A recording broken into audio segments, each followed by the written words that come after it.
So ayan guys, balito naman nga pala yung transplant ko, yan o. Rambutan tuklapin. Ayan, diyan ko na siya ilagay. Napakalaking malaking hukay yung ginawa ko dito. Ayan.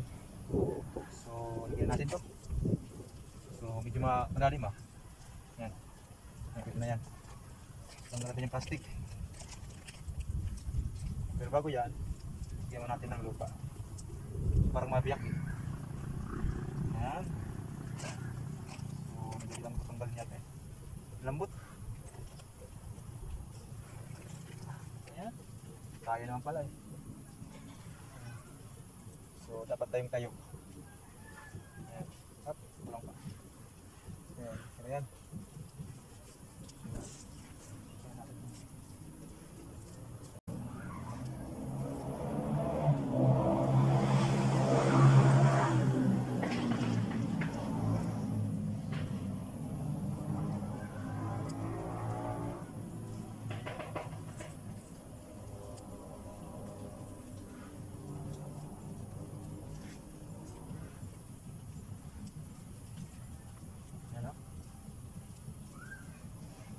Pwede na yan.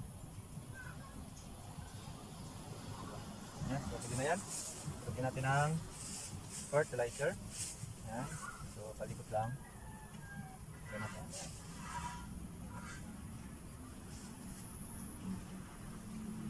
Ayan, okay na yan. Yung rambutan tuklapin. Bali ito naman nga pala yung katanim ko ngayon na rambutan tuklapin. Ito yung pangalawa na rambutan sa araw na ngayon. Ayan. So ngayon ay i-transplant ko na para mabuhay na to. Tanggalin natin yung plastic.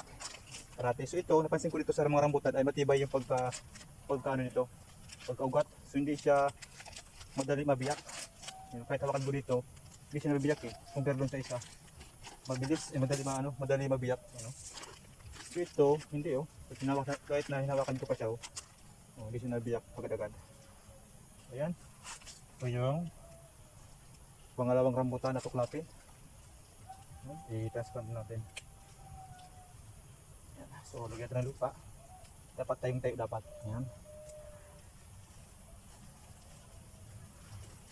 So dapat yung pino lang yung lupa ang kunin ko. Kasi dapat pino yun kasi siyempre dito kasi yan maganda yung ugat. Gagapang sa mga malambot na lupa. So pag matigas yan, mahirapan yung ugat. At malambot. Yung durog talaga. Ayan. Konti pa.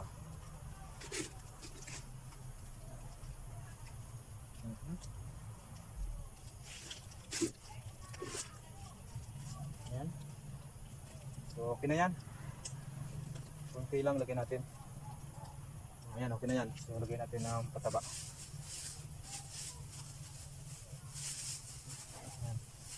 So, palibot.